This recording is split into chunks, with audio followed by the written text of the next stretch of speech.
Hello? Hello, Professor Bowen. We can hear you. Oh, Thanks for good. joining in. No, sorry, I had difficulty getting in. Just a few seconds, no problem. We can go ahead now. Okay, great. Hi, Gary. Hi, how are you? Hi. I'm Hi. fine. Good. Sorry to be late. Good morning. Technical issues, it appears.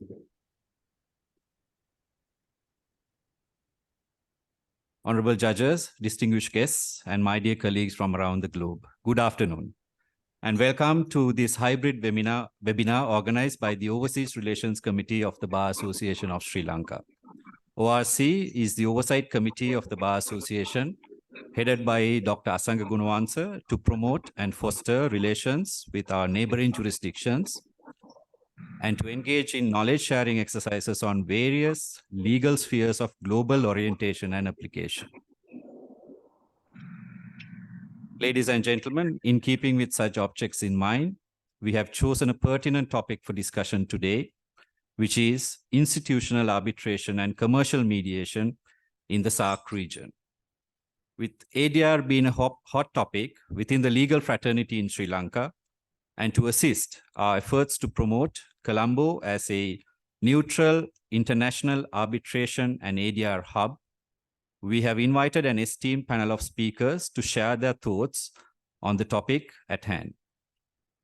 Before I introduce the esteemed panel to you, let me first cordially invite the President of the Bar Association of Sri Lanka and a keen supporter of ADR, Mr. Kaushal Navaratna, to speak a few words.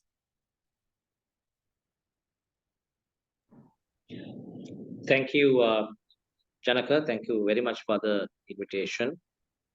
And the distinguished panelists, Dr. Gunawansa and Mr. De Silva, President's Council.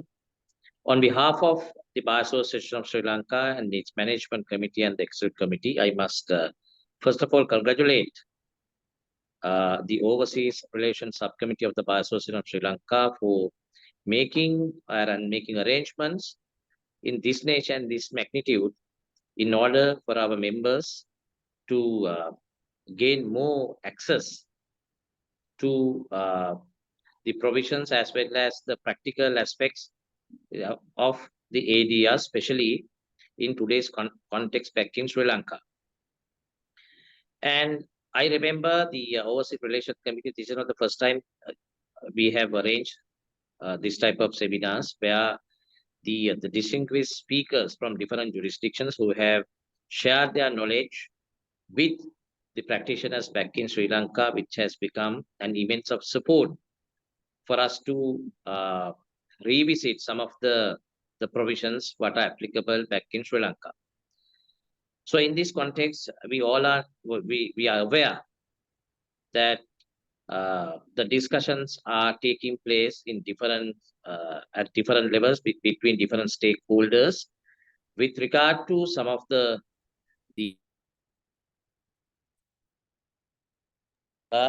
relating to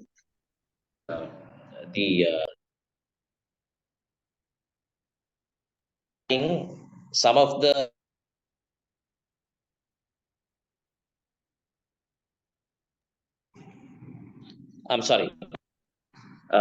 relating to arbitrations and mediations. So in this context, Relations Committee for these seminars, but especially allowing the practitioners in outside jurisdiction to share their knowledge and experience with our members who are, I believe, several members have joined this seminar today. So that will be an immense of support for us to develop, as you correctly pointed out, Chanaka, to make Sri Lanka a hub for arbitrations and mediation, a neutral hub for arbitration and mediations. And it is one of the prime objectives of the Bar Association in the recent past. So without taking your valuable time, and I also would like to hear the presentations of the respective speakers, and then to take something back for us to sit back and think and to make necessary proposals or the recommendations to the stakeholders. So thank you very much once again for the Overseas Relations Committee headed by Dr. Gunawansa and you personally, Chanaka, our able convener of the subcommittee, for taking the time off from your busy schedules and making this type of workshops, seminars, and webinars for the benefit of the entire legal fraternity. So thank you very much. And I must extend my thanks once again for all the honorable speakers for accepting our invitation and coming forward and sharing your knowledge, imparting your knowledge for the benefit of the practitioners, especially in Sri Lanka, as well as who have joined this program online around the globe. Thank you so much. Thank you, sir, for those kind remarks. Ladies and gentlemen, as I mentioned earlier, this is a hybrid webinar, and all of us who are present on site are seated at the state-of-the-art hearing facility of the CCC ICLP ADR Center, nestled in the World Trade Center overlooking the beautiful blue ocean, Indian Ocean. I must thank the management and the Secretariat of CCC ICLP ADR Center for accommodating us today as our venue partner for this event. That said, I'm also failing in my duty if I do not mention the kind contribution made by Nithya Partners, a pioneering law firm in the country, in making this event a success. Without further ado, let me now introduce the panelists in brief. Please do bear with me, as it was a real struggle to compress these outstanding profiles into few minutes of speech. Firstly, as our keynote speaker, we have with us Professor Gary Bourne, who needs no introduction. But however, let me introduce him to you formally. Dr. Bourne is the chair of the International Arbitration Practice Group at the Wilmer Cutler Pickering Hale and Doe LLP. He has participated as counsel in more than 675 international arbitrations, including several of the largest arbitrations in ICC and ad hoc history. He has sat as the arbitrator in more than 250 institutional and ad hoc arbitrations. Mr. Bourne is uniformly ranked as one of the leading practitioners in the field and is the only lawyer in the world to receive global starred status in Chambers ranking for international arbitration.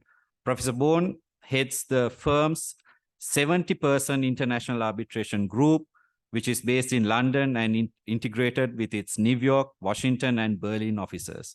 He has in particular experience in joint venture, investor state, mergers and acquisition, investment banking, and other financial services, project finance, energy, oil and gas, intellectual property, and insurance disputes. Professor Bourne has published a number of leading works on international arbitration and other forms of international dispute resolution. His recent works include International Commercial Arbitration, leading treatises in the field, International Arbitration, Law and Practice, and International Arbitration and Forum Selection Agreements. Drafting and enforcement are some of his other works. Mr. Bourne teaches at leading law schools around the world, including Harvard, Stanford, National University of Singapore, St. Gallen, and elsewhere. It is indeed a pleasure to have you with us today, once again, Dr. Bourne. So as the second speaker, we have Mr. Inbavijayan Veeraraghavan, who is one of my personal favorites from the region. He's a full-time arbitration and ADR practitioner since 2001, based out of Chennai, India. He is accredited as an arbitrator in the major international, regional, and domestic ADR institutions. He has presided over 400 domestic arbitrations and 17 international arbitrations. Chambers Asia Directory had listed Mr. Inbavijayan for consecutive years under dispute resolution, and he is promoting the concept of ADR through contributions, trainings, and lectures in law schools, universities, chambers of commerce, and conferences. He is a registered foreign lawyer in SICC Singapore, UK, and FAIFC Kazakhstan. As fellow of Chartered Institute of Arbitrators and a tutor in international arbitration, he has mentored many arbitration practitioners globally. Periodically teaches at ADR on SOEL and IMU and various Indian international law schools in the capacity of visiting faculty lecturer. His activities also include developing arbitration institutions like KFCRI and is a part of governing council in Indian Council of Arbitration. Third, as a third speaker, we have Mr. Ganesh Chandru. Ganesh Chandru specializes in international and domestic arbitration as well as commercial litigation. He is admitted to practice in India, England, and Wales and Singapore, and is a fellow of the Chartered Institute of Arbitrators UK and the Singapore Institute of Arbitrators. He has been appointed by the Government of India as a part-time member of India International Arbitration Center in New Delhi, which has been declared by statute as an institution of national importance. Ganesh's practices encompasses advising and representing parties in international arbitration matters. And arbitration matters seated in India and are conducted pursuant to the Arbitration and Conciliation Act 1996. He handles oil and gas infrastructure projects and construction, power and energy, telecom and IT, etc. Then we have Mr. Vyapak Desai. Vyapak Desai heads the International Dispute Resolution and Investigation practice in Nishit Desai Associates, known for his innovative and solution-oriented approach as a counsel in cross-border and complex contentious matters. He has also acted as the arbitrator and mediator across jurisdictions such as London, Singapore, Malaysia, and India. Vyapak is the co-chair counsel of MCIA, director of CIAB India branch, convener of India Arbitration Forum, member of ICC India Group, co-chair of Society of Construction India, and a member of the Advisory Council of AIAC Malaysia. Tonight, last but not the least, our fifth speaker would be Mr. Chanaka de Silva, President's Counsel. Mr. De Silva is considered the foremost legal expert in the field of project finance, transactions, and negotiations in Sri Lanka. And his expertise further extends to the field of litigation and alternate dispute resolution. He commenced his legal career as a state counsel in the Attorney General's Department of Sri Lanka, where he served during the period of 1987 to 1996, prior to forming his celebrated law firm Nitya Partners in 1997. He has advised the government of Sri Lanka on various matters involving infrastructure development, project finance, and restructuring. For over 30 years, Mr. De Silva has been involved in advising, negotiating, and structuring major infrastructure projects in Sri Lanka. Mr. De Silva has been consecutively ranked as the leading individual in the fields of project and energy by the Legal 500 Asia Pacific since 2010 and was inducted to the Hall of Fame of the Legal 500 in 2020. He has been ranked in Band 1 by Chambers and Partners and is endorsed by the elite practitioners by Asia Law and in the field of dispute resolution. He is also listed as highly regarded by IFLR 1000 in the fields of banking, energy, and infrastructure. And our moderator tonight would be our own Dr. Asanga Gunawansa, who needs no introduction to many of you. He is the chairman of the Overseas Relations Committee of the Bar Association and counts for more than 30 years of legal practice in the area of construction and commercial law. Dr. Asanga holds a PhD in law from the National University of Singapore and an LLM from the International Economic Law from University of Warwick, England. He is the head of Colombo Law Alliance, a law chamber which specializes in commercial law, project financing, foreign investment law, etc. He is also a visiting lecturer and a sitting judge of the Court of Appeal of Republic of Fiji and an advisor to the Green Climate Fund. With that, now let me hand over the proceedings to Dr. Asanga to commence this webinar. Thank you very much, Chanaka, for that very kind and generous introduction. And again, I would like to thank all the speakers for joining us. And Gary, especially you, this is the second time you have accepted my invitation and come on board. So thank you very much for that. And also for our colleagues and friends from India. So how we are going to proceed is I will invite Gary to give the keynote speech. And I have already shared a question with you. And so Gary, you can take approximately 20 minutes, for your presentation. and thereafter I will invite each of the other speakers. The questions have been given to them as well, but before the speaker comes on, we will display the question on screen.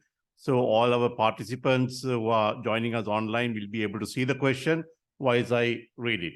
So the question that has been given to Gary is, can we have the question on screen? You start reading.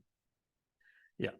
So each arbitration institution has its own set of rules which provide a framework for the arbitration and its own form of administration to assist in the process. Arbitration agreements draw the legal relationship not only between the parties, but also are the contractual sources of authority for arbitrators to resolve the parties' disputes.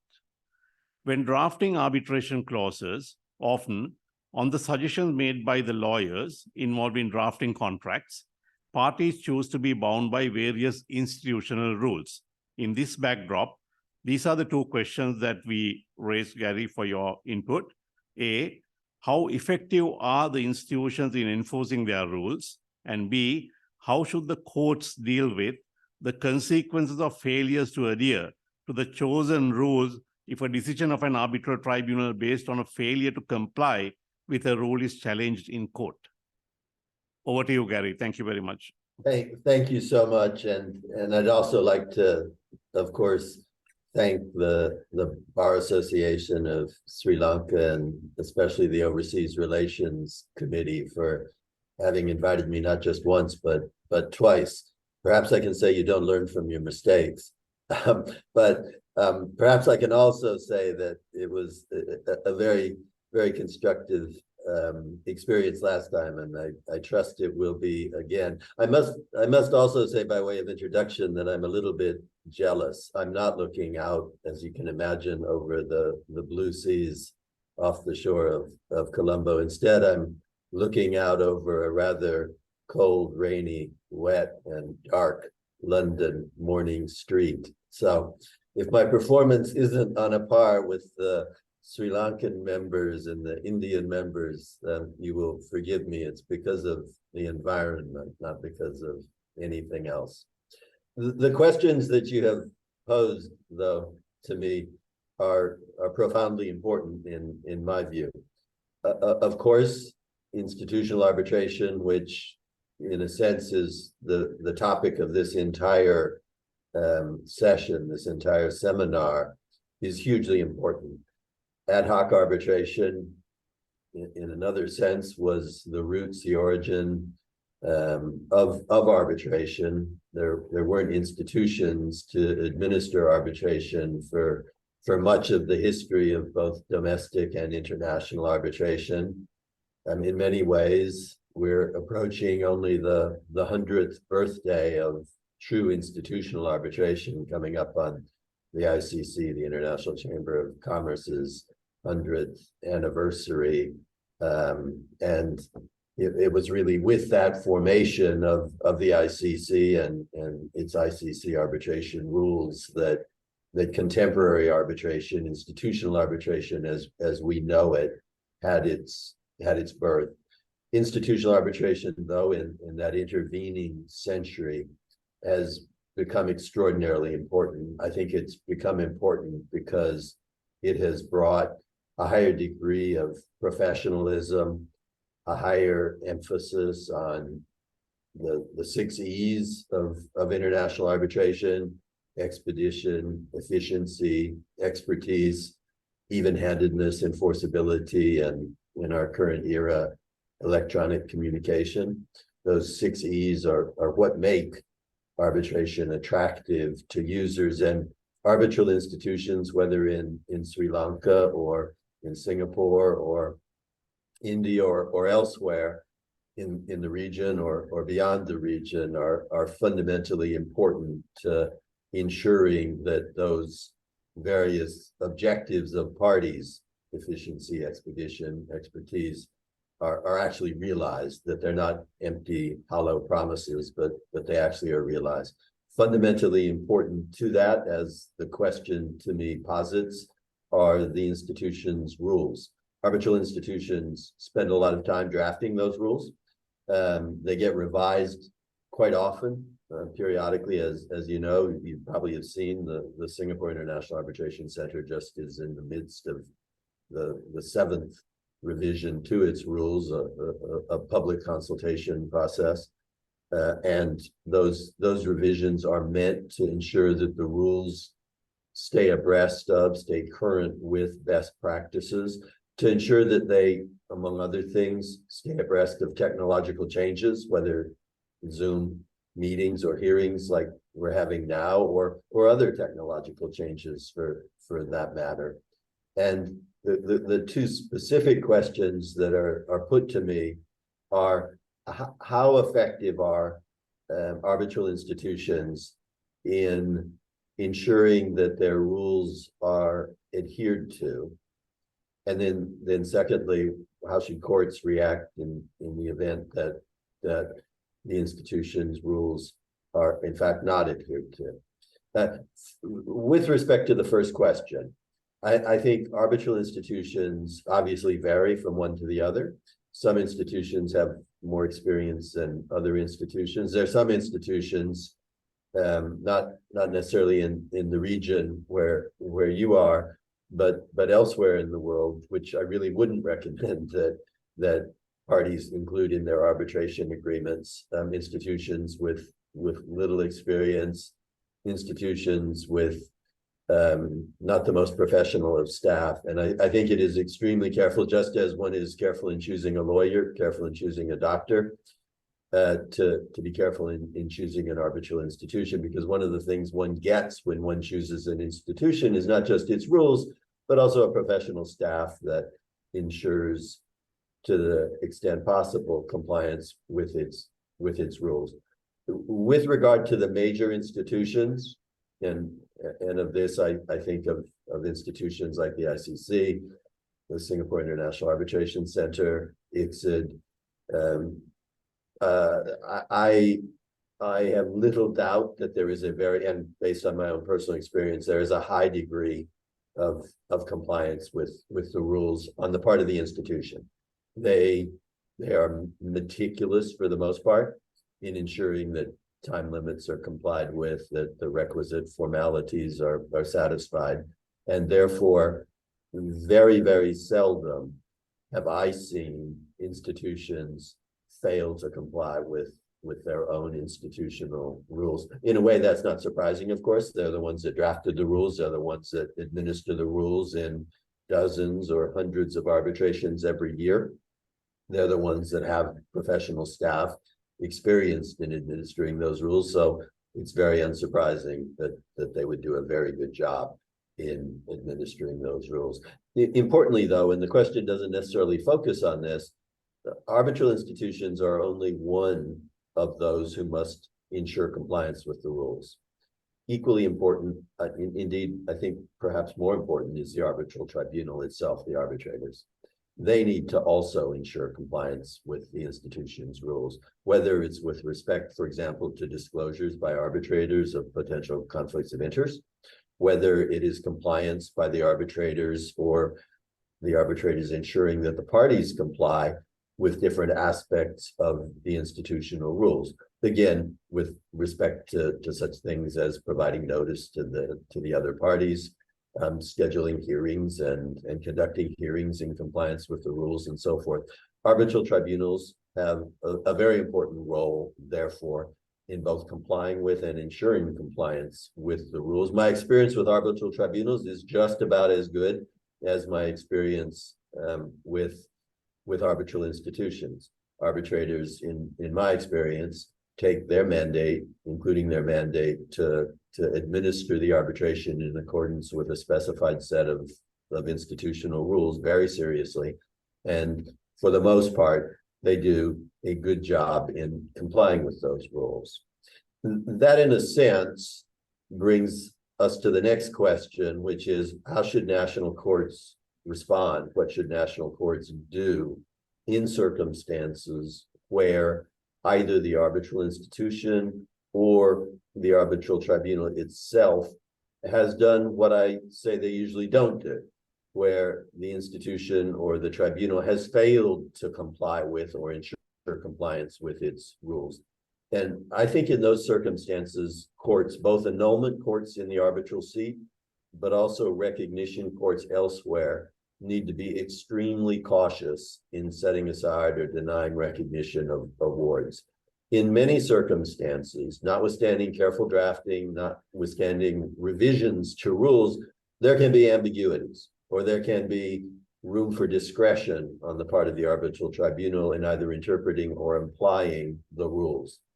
It is, in my view, inimical to the arbitral process for national courts to second guess arbitrators' interpretations of the institutional rules and arbitral institutions, even more so, interpretations of their own rules.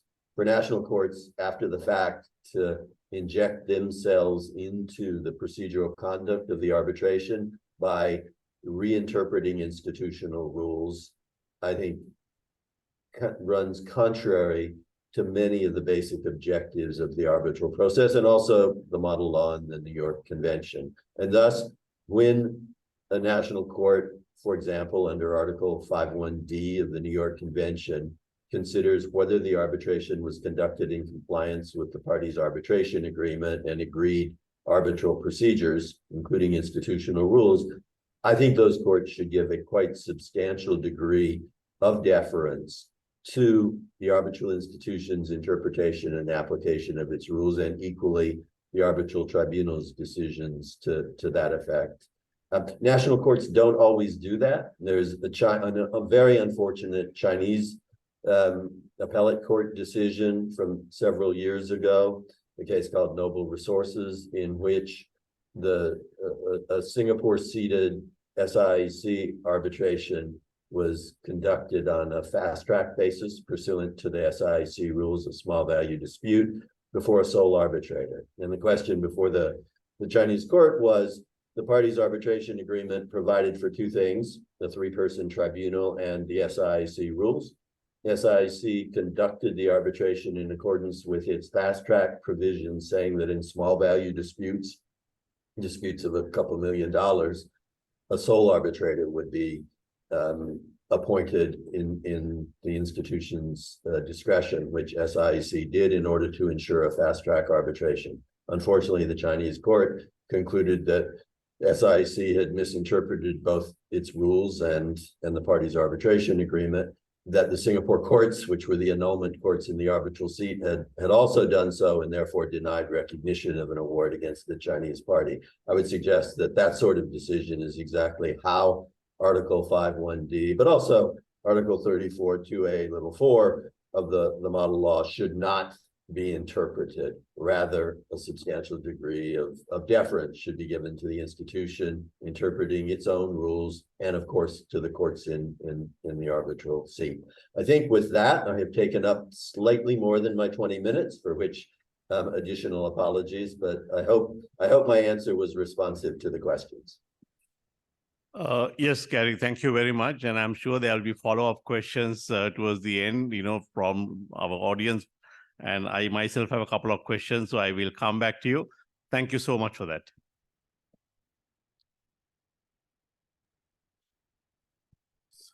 Next, I would like to invite my good friend, Mr. Inbavijayan Veeraraghavan, to address us. We will get the question posted on the screen, and I will also read it out at the same time for the benefit of the listeners. So, Inba, the question for you is, an ad hoc arbitration is where the parties do not select an institution to administer their arbitration. Ad hoc arbitrations offer parties the opportunity to conduct the arbitration based on their wish, allowing more flexibility and freedom, but less administrative and no secretarial support. Is this flexibility and the freedom to choose always a good thing? Could you please share your views based on your experience as an arbitration expert in South Asia? Over to you, Inba. Thank you. Good afternoon to all. First of all, I thank Dr. Asanga, Gunawansa, Mr. Chanaka, as well as the Bar Association of Sri Lanka for giving this opportunity to share about the very conventional method of arbitration as of today. It's addressed to the ad hoc arbitrations.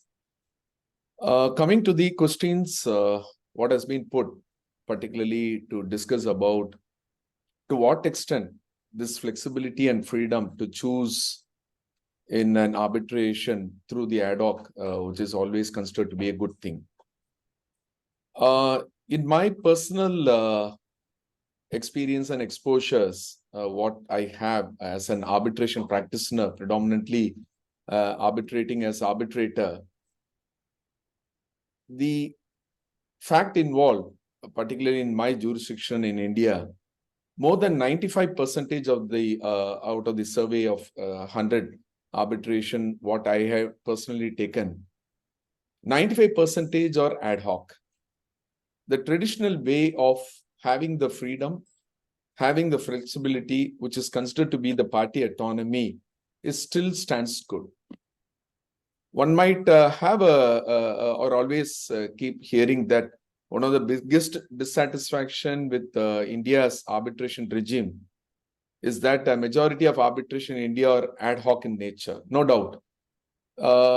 We are used to these arbitration, whether it is going to be the arbitrator or the tribunal appointed by the courts, the respective high courts or the Supreme Court, considering the nature of the arbitrations.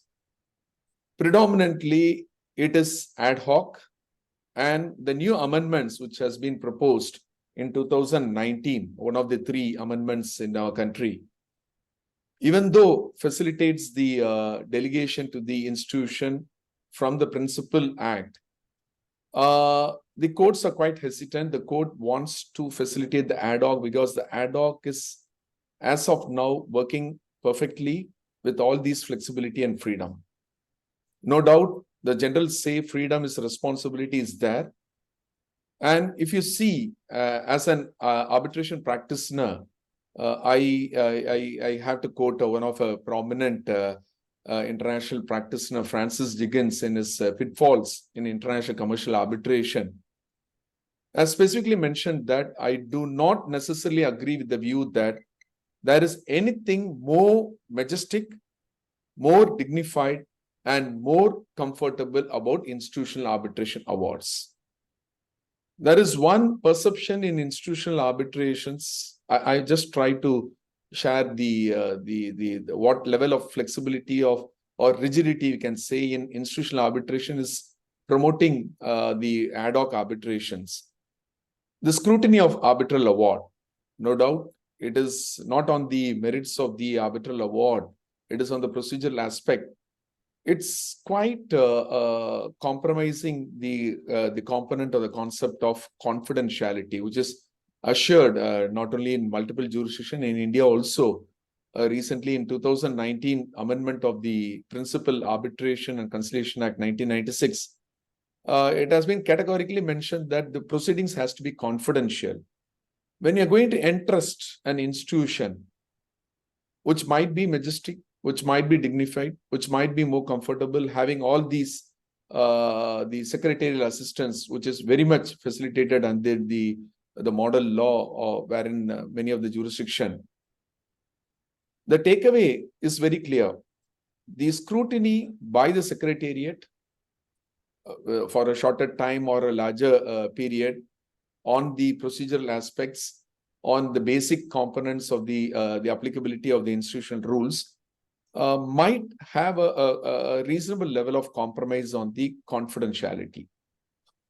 In that way, while considering the institutional arbitration, which obviously provide a robust and more predictable arbitration regime, that might itself is not a good reason to discard ad hoc arbitration entirely.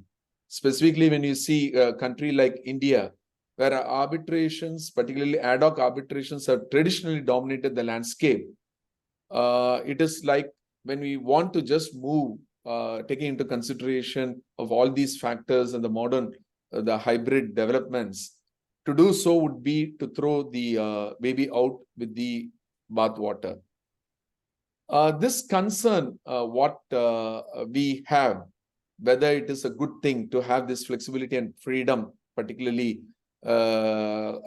accentuated by the issues relating to party autonomy, where the parties in countries like India appear to consciously choose ad hoc arbitration. There was a keynote address by the Chief Justice of Singapore, Mr. Sundaresh Menon, at the SAARC Congress, that while vast majority of users preferred institutional arbitration, India appears to be an exception. No doubt, in India, this flexibility and this particular freedom has been a good thing. In my view, also, there should be a sustained and continued effort to address which are these issues, which I feel that it's a myth that undermine ad hoc arbitrations in India. If you look on the reforms, what's happening, or actually the arbitrations where I personally got involved in multiple domestic arbitrations, the flexibility, what I feel and what is giving the much freedom, what has been expected from the parties, being the paramount court of party autonomy, from the arbitration agreement. The arbitration agreement, which might not be a tailor-made or a model arbitration agreement, has this, the greatest flexibility to adopt the situations, considering the what type of disputes or the nature of disputes or the categories of disputes, depending on a sector, the qualifications, specific technical qualifications required for the arbitral tribunal. When you look on the seat, no doubt the institution also gives the flexibility, but the flexibility what is available in the ad hoc mechanism has to be well appreciated. And finally, all these combined together, when it comes to applicability of the national arbitration law in an ad hoc arbitration, gives multiple advantage for the parties as well as the other stakeholders to take it as a greatest opportunity to do a effective arbitration process. In the Indian context, the other flexibility, what I personally look into in these choice of arbitrators, the default, obviously, the ad hoc goes to the courts, particularly the high courts appointing the arbitrator. And when the courts appoint, recent amendments, there are 3 amendments in the Indian Arbitration Act. One was in 2015, the second one was in 2019, the third one was recently 2021. In the 2015 amendment, we could see multiple development when it comes to the appointment of the arbitrator, the conduct of the arbitral process, the way how the interim measures can be effectively given by the arbitral tribunal. No doubt, all these are available in the institutional arbitration rules, but the flexibility of choosing an arbitrator not only ends there, the flexibility also gives a guideline, which is a model fee, which has been included under 4th schedule of the Arbitration Conciliation Act in 2015, highlighting that there is an upper cap for the arbitral fees, which was the great cry on the ad hoc arbitration, stating that it's too expensive. The flexibility is leading, giving the opportunity for the arbitral tribunal to fix exorbitant fees. That has been addressed reasonably, the present day ad hoc mechanisms, by the amendments, by having a reasonable upper cap for, at least for the domestic arbitration. No doubt it is exempted for international arbitration. But the flexibility, which was found to be not good at certain point of time, has been addressed by the lawmakers, and now this ad hoc mechanisms flexibility is now within the freedom ambit and giving a great opportunity for parties to choose ad hoc arbitration. This is one example what I can practically see in these arbitrations. It goes on. There are multiple developments in this part of the region where ad hoc arbitrations are predominantly considered to be the most effective one. Moving to the other components like non-applicability of the EPIC Civil Procedure Code of 1908, as well as the Indian Evidence Act of 1872. When we take this into account, there might be some problems, even though it's flexible, the freedom is given to the arbitral tribunal or through the parties per se. We find that the arbitral tribunal might be applying the basic principles of the Civil Procedure Code and the Indian Evidence Act. Fine, it is good. The net effect of these factors, obviously in the tribunal in ad hoc arbitrations, routinely feel the need to fall back on the principles. This might be, or it was taken into consideration that as an unfortunate situation wherein resulting in making ad hoc domestic arbitration not much different from the prolonged trials before the civil courts. This was also addressed reasonably by the amendments, wherein now there are time frame to complete the domestic arbitration, even if you're going to apply or the basic principles of the CPC and the Indian Evidence Act are going to be taken into consideration. No doubt, traditionally we have one of the soft law, which was taken into consideration in much of the arbitral proceedings, that is the ancestral notes on conducting the arbitration proceedings, one of the greatest soft law. This soft law also gives us another opportunity wherein there might be a proportion. Recently, I had to look into one of a scholarly article wherein there was a suggestion that this freedom, the flexibility to be a good thing, we can also structure a model procedural directions. Many arbitral tribunal adopting certain principles of institutions or adopting their own experience, whatever the former judicial officers or having a good exposures in number of arbitrations, having a structure of procedural orders, terms of reference, which might be available in the, as rightly Professor Gary Bourne was highlighting about the century-old institutions like the ICC, International Court of Arbitration. They do recommend the terms of reference concept, but these ad hoc tribunals also, with the freedom available, they are having a model procedural directions which guides the entire arbitral process in a much better way, much acceptable way, leading to consider ad hoc arbitration also as a good thing. As a final point, what I wanted to highlight in the initial note about ad hoc arbitration, these type of strongest argument against like these procedural directions in an ad hoc manner, which might be affected or meant to be guided by contract between the parties. It is not the tribunal which is going to facilitate. This is still also the party autonomy, which we can't see in the institutional arbitrations. The cost has been answered, the fees obviously, the procedures also with these type of model self-promoted ad hoc model procedural directions are much taken into consideration as a best argument that incorporating the guidelines of soft law into the legislations, which is already done, at least in Indian context, impinges on the party autonomy.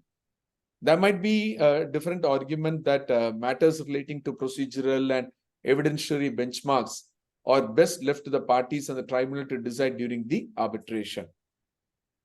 The inclusions of the schedules, multiple schedules, particularly in India, that the 5th schedule, the 6th schedule, as well as the 7th schedule, which are all considered to be taken from the one of the soft law, that is the IBA guidelines on conflict of interest in international arbitration, read along with the existing provision, that is section 12, which speaks about the integrity aspect of the conflict of interest on the part of the tribunal. The schedules which is being given for the ad hoc process also gives the greatest party autonomy, the greatest responsibility for persons who are going to sit as an arbitrator, the proposed arbitrator, to cautiously look into all these valuable relationship which has to be disclosed, a mandatory disclosure, giving the note that this flexibility with certain rigidity, obviously that freedom has to be good, and this good thing is being also facilitated by various rulings, whether it is going to be the cost or the procedures. But as a initial note of this discussion, in a long term, what I can say, the benefit of having these from the legislations, the model procedural directions, which has been guided by these schedules, which has been suggested earlier or which has been highlighted, can facilitate transparency, greater confidence, speedy resolution of dispute, as well as the predictable procedures, which is very much available in the ad hoc arbitration. And this goes along with one of the interesting recommendations, which we all happen to see given by a former Supreme Court Judge, Justice Sri Krishna Committee, which also made similar recommendations and which has been taken by the lawmakers, which has been adopted by the arbitral tribunal ad hoc arbitrations in India, is making this challenging part, the flexibility and freedom, obviously is also a good thing. Thank you. Mr. Inbavijayan, thank you very much for that very insightful presentation. I'm sure there will be lots of interesting questions posed to you towards the latter part. And I would now like to invite Mr. Ganesh Chandru. The question again will be posted on screen, but I will also read it out. The question that we have for you, Ganesh, goes as follows. In Asia, we find well-established and internationally recognized arbitration institutes such as SAARC, HKIAC, and AIAC, to name a few. In recent times, we have also seen many institutions mushrooming in the South Asian region, especially in India and even places like Bangladesh. In Sri Lanka itself, we have 3 arbitration institutes, and there is also provision for a 4th in a recently enacted law, which recognizes some newly reclaimed land in Colombo as a special economic zone. In your view, is there scope for fair competition among these arbitration institutes in South Asia? And also, in your view, do contracting parties have confidence in these arbitration institutes that are mushrooming in South Asia, especially in the case of India? Thank you. Thank you. Hi, can you hear me? Yes, we can hear you. Let me just increase the volume a bit. Yeah, hi. Good afternoon. Hi, Bhuvan, Vanakkam. It's indeed a pleasure. Greetings from India and belated Deepavali wishes to everyone in Sri Lanka and to our friends from India as well. It's an honor for me, sir, to be present here, as part of this webinar, and I should thank the Bar Association of Sri Lanka, Dr. Asanga, Mr. Chanaka, Mr. Janaka, and all those, who have put this program together. And thanks to my friend, Mr. Inba, for inviting me to be part of this and connecting me to the organizers. It's indeed a pleasure. The topic itself on institutional arbitration and commercial mediation is very relevant, especially in the context of South Asia. Most of South Asia was formerly at some point colonized by the British, and we follow the British common law system. And the modern method of dispute resolution, at least in the last few centuries, the predominant way has been litigation.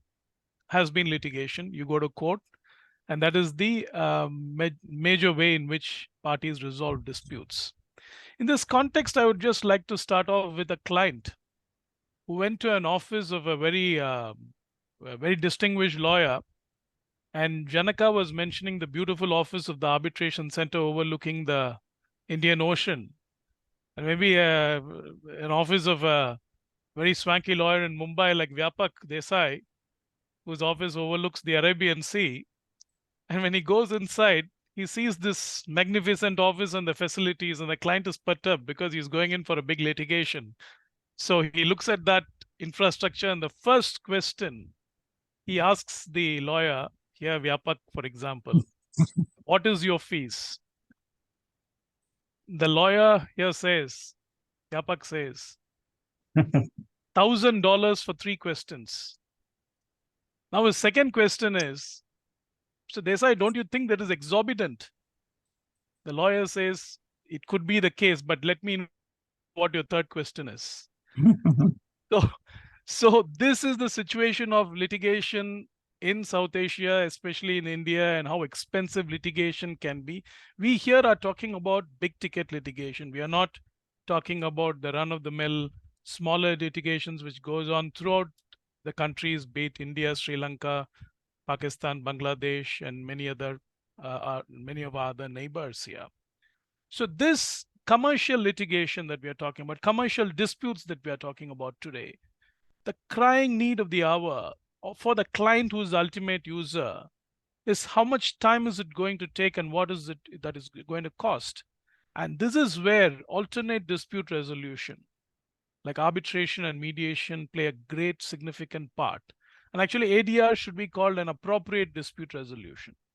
In fact, Joseph Grinborg said an ounce of mediation is worth a pound of arbitration and a ton of litigation. So if we can mediate disputes, very well and good, if it can be mediated. But if it can't, obviously, you should try other means rather than disturbing the courts, which are already burdened. Like in India, the court docket is burdened with so many cases. And if the existing judges take up only the current cases, it will take several hundred years for them to complete those cases. That is what we are looking at.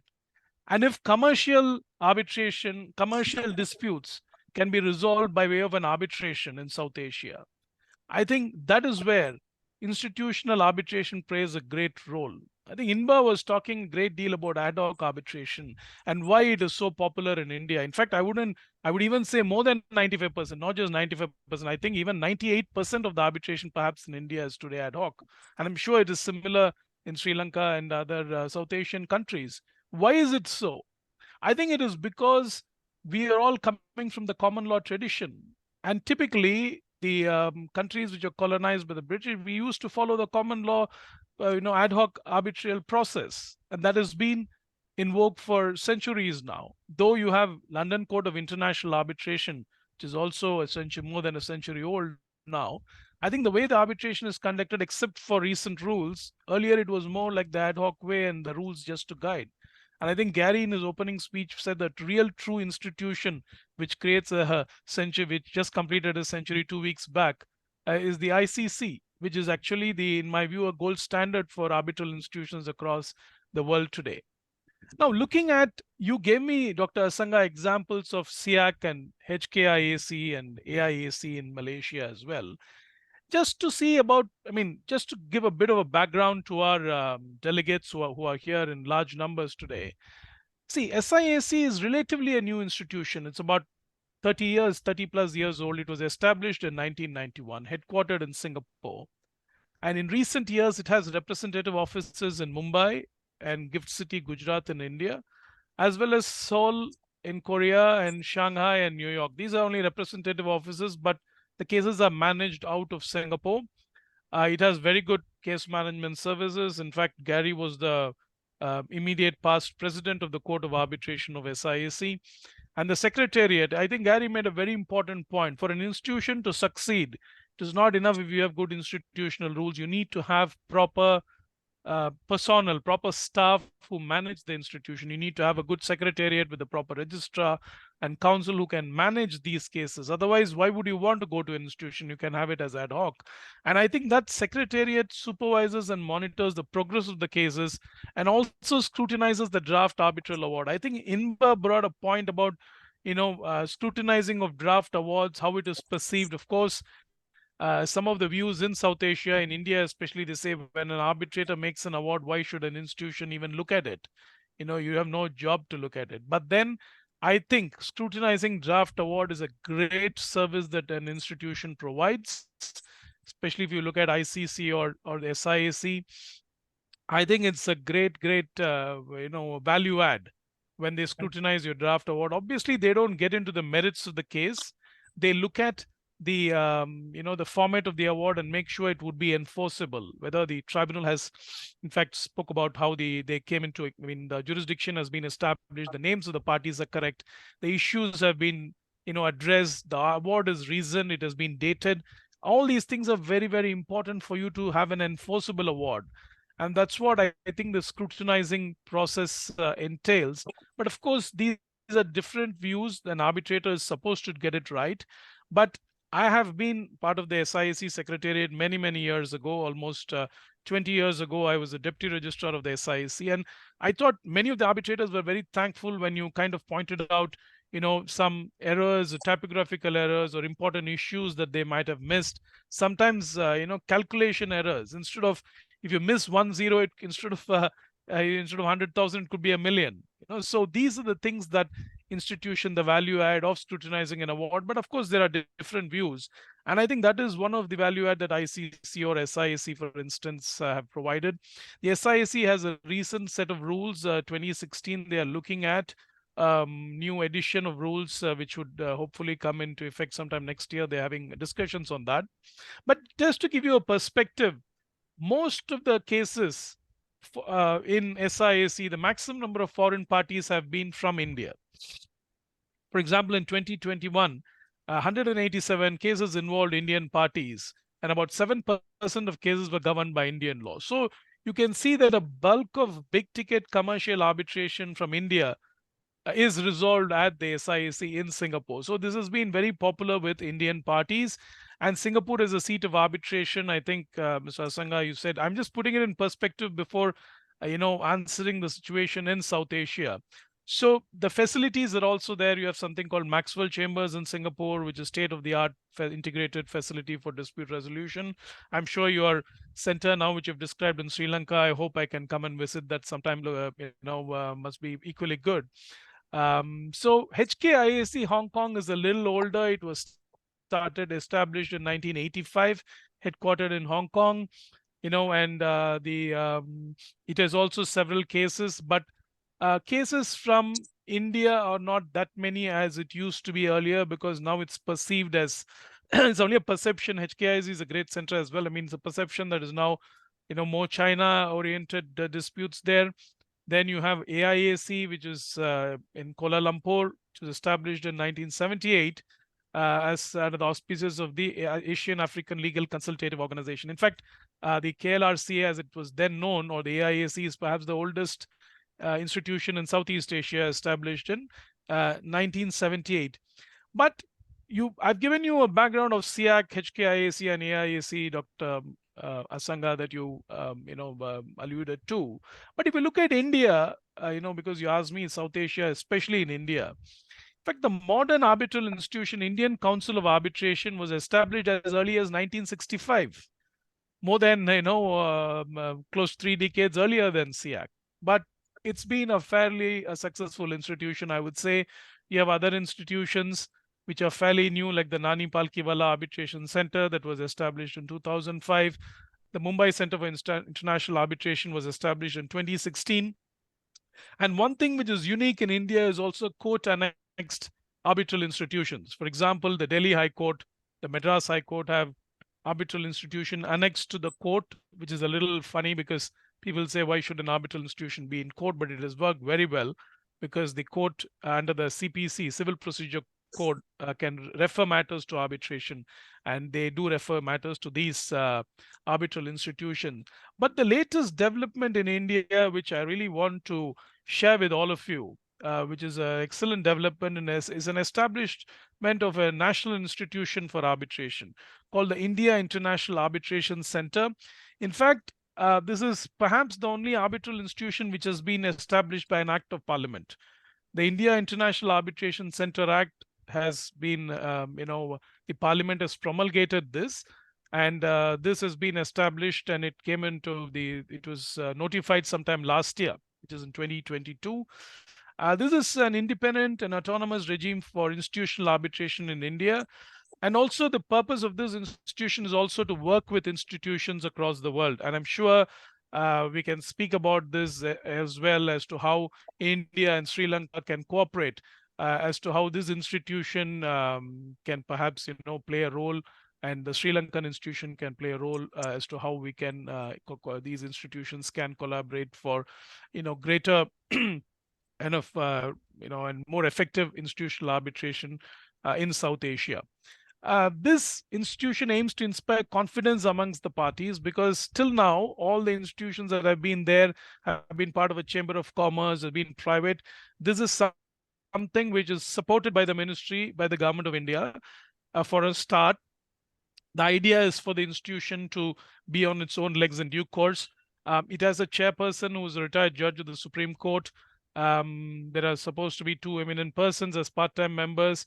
I'm honored to be one of them. The President of India has appointed me as one of the part-time members, and you have 1 representative member from a trade body, then the Secretary of the Legal Department of the Union of India, and somebody from the Ministry of Finance are also ex officio members of this institution. This institution, the way it operates, it has a separate set of regulations for conduct of arbitrations like all other arbitral institutions. It has something called a chamber of arbitration, where a group of people look at applications for empanelment of arbitrators. It is a rigorous process where these applications are sorted out. It's all up and running, and there have been applicants who have applied, and they are all looking at it at the moment. The plan is to have a very good facility as well. I don't know whether it will be as nice as your facility, Mr. Chanaka, overlooking the Indian Ocean, because it's going to be in New Delhi. Probably it needs to overlook some beautiful park or something. So that's where this IIAC, as it is called, India International Arbitration Center. It's got an efficient time-bound process. There's a fast-track procedure. You also have provisions for emergency arbitrator, which is now getting very popular in India, where you have interim measures of protection given by a person called an emergency arbitrator even before the arbitral tribunal has been appointed. For appointment of arbitrator, there's also an advisory panel that's been kind of established. It has an ad valorem fee structure. So these are all, this is the latest development that's happened in India in terms of institutional arbitration is concerned. So therefore, now the question, there are institutions in India, but now do parties have faith in these institutions? I should be very frank. I think till now, this has not been tested. There are very few arbitrations that have gone to institutions in India. Indian Council of Arbitrations probably has had a couple of 100 cases every year. And if you look at MCIA, I don't know, Vyapak can tell me, he's on the board of MCIA. Also not maybe 20, 30 cases a year, Vyapak? Yeah, about that. About that. And IIAC is fairly new. The Nani Palkiwala Center has had some arbitrations. The court-annexed arbitration centers, for example, the Delhi High Court Arbitration Center has had almost thousands of cases because it's court-referred. So if you look at confidence of parties, I don't think there's been that much of confidence from parties in South Asia towards institutional arbitration. I think that's because it's historical. Excuse me.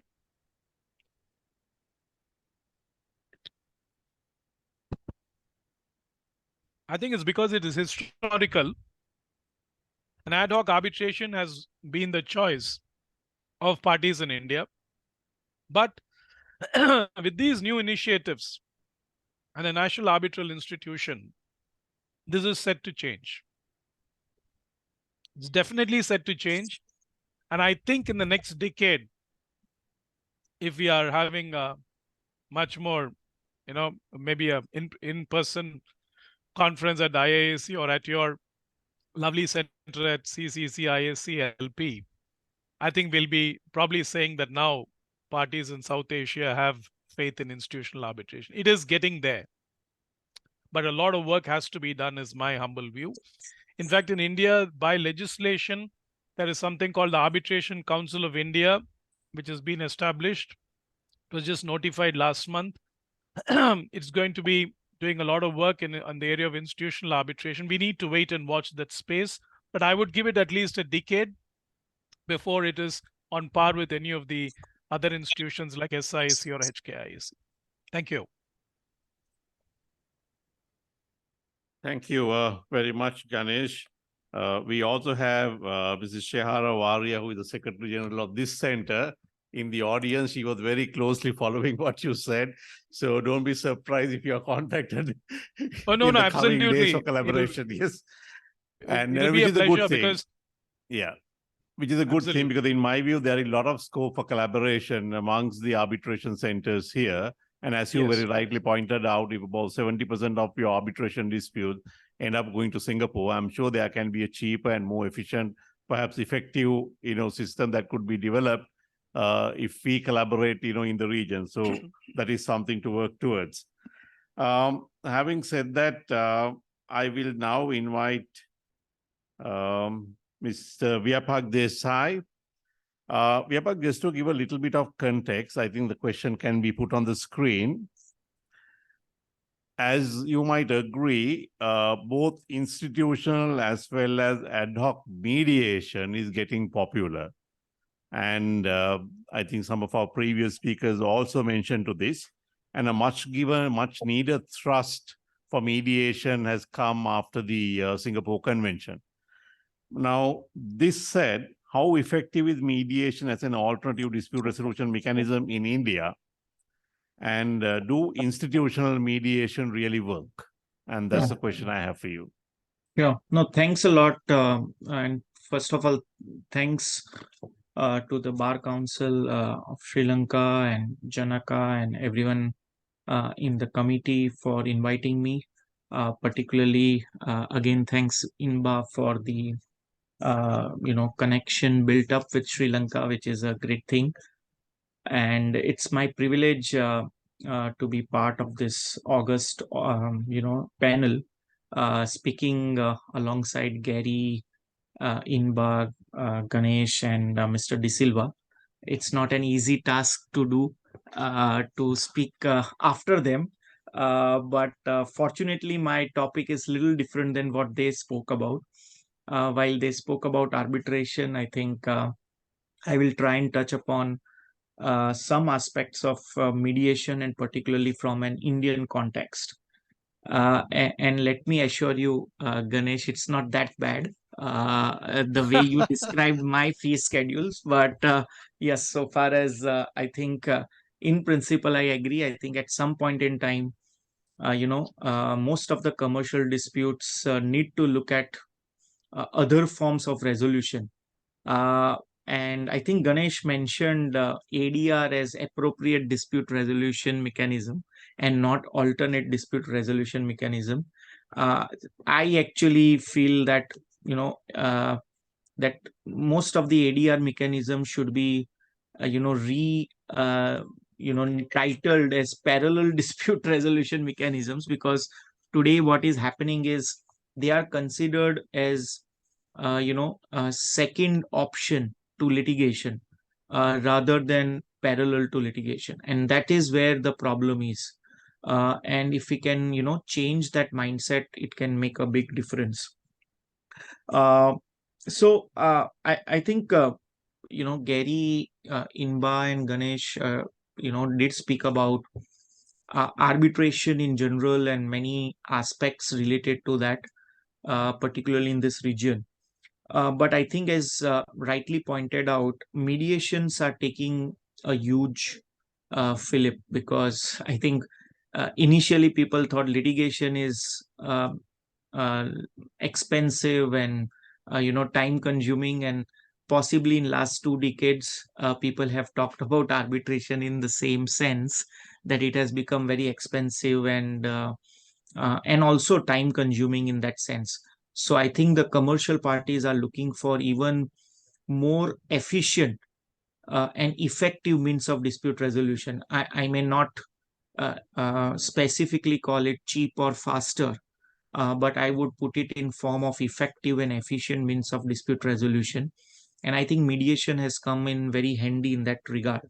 So far as India is concerned, I think it's not a new mechanism. I think conciliations and mediations go, I don't know, decades, 100 years, 1,000 years, or maybe even further than that, right in the age of our, old stories of Mahabharata, where, mediations and conciliations were tried. And in some sense were successful, in some sense it were not. But it's not a new method. It also took a formal process through some of our lok adalats and panchayats in different forms, in courts and non-court setup. But I think as far as India is concerned, it took a very specific statutory shape when it was introduced through our civil procedure code, where section 89 was introduced to bring in where courts can refer many different kinds of litigations to either arbitration, conciliation, negotiation, mediations, and then it can be, in a way, court mediate court, or what we call arb med arb. It was more of court mediate court kind of a process at that point in time. And then it used to take either a shape of a conciliatory settlement agreement between the parties, or even in sense of a decrease. That was more, I would say, an ad hoc way of doing conciliation and mediations. Then came the 1996 Act, which brought in some degree of structure to arbitration and conciliation in India in 1996 based on the unilateral model law. And conciliation was made as part 3 of the Arbitration and Conciliation Act of 1996. It provided certain form and procedure, including it gave a statutory recognition to conciliatory award, where those awards were then enforceable directly in the court of law, like any award or a court decree. There were obviously processes set in that law, but that brought in, while it continued to remain ad hoc, but it brought in some more statutory process for private conciliations and mediations, while the lok adalats and panchayats and other form of mediation and conciliations were more informal rather than statutory in that sense. Of course, lok adalats also in that sense are statutory, but it was done for smaller disputes and had a very different aspects. It was not voluntary in that sense, but conciliation brought that voluntary conciliation process between the private parties. So from thousands of years to hundreds to decades, it came back to 1996, where we had some process and formal conciliation built in, though most of them were still ad hoc, and it did not take off the way it was expected. Not many people took the advantage of the conciliation process under the Arbitration and Conciliation Act. Parties did conciliate. There are hundreds and lakhs of settlements which happen on a daily basis in commercial disputes, but not in a formal way. Most of them are either out of court or settlement agreements between the parties, rather than formal mediations or conciliations under the Act. From 1996, fast forward, we have now 2015 Commercial Courts Act, which brought in mandatory pre-mediation rules for any commercial suits to be filed before a commercial court. And there was only one exception in that sense, that if you need any interim, urgent interim reliefs, then you can possibly waive off. But otherwise, all the commercial matters which go to commercial courts are mandated to go through a pre-mediation stage. And that is where court annexed arbitration and mediation centers also came up and became very handy so far as the statutory mediation is concerned under the commercial courts. And again, the success rate is very high. Only thing is the number of matters going there are still low in sense of what is expected. Today, I don't know if some of you know the numbers, but in Indian courts, there are 50 million cases pending as per the latest, assessment, or, and it's only increasing. It was possibly 40 million pre-COVID, and in 3 years, it has reached 50 million. And one can only imagine what can be the plight of Indian courts if we do not promote and make our parallel dispute resolutions like arbitration and mediation successful. So what happened in 2021 is that a bill was introduced to then make everything encompassing mediation and conciliation into a formal act, which now has brought in institutional mediation in form of a mediation act in 2023. It took about 2 years for drafting, consultation, and also looking at the trends globally. The act has come up and been notified in September 2023. So it's a very, very latest provision of law which has now been put in force so far as mediation is concerned. Mediation in the act has been given a very, very wide definition, which includes pre-litigation mediation, statutory mediations, online mediations, conciliation, and all sorts of negotiations and settlement between the parties. And therefore, the conciliation part of the Arbitration and Conciliation Act in a way will be OTOs and rendered, and it will replace by all-compassing Mediation Act of 2023. The applicability of mediation is in a similar way as arbitration, in that sense that it applies to Indian businesses and also imports the applicability. All the mediation agreements between the parties would import automatically the applicability of Mediation Act. It provides a detailed procedure, including the timelines. Now, this is another unique feature of Indian laws. At least I have not come across many jurisdictions where arbitrations and mediations have been given statutory timelines. In India, the arbitration has been given a statutory timeline of maximum 18 months post filing of pleadings, and then it can be extended only with the consent and approval of the court. Otherwise, the arbitrator loses his mandate. So within 18 months, you need to finish all the arbitrations.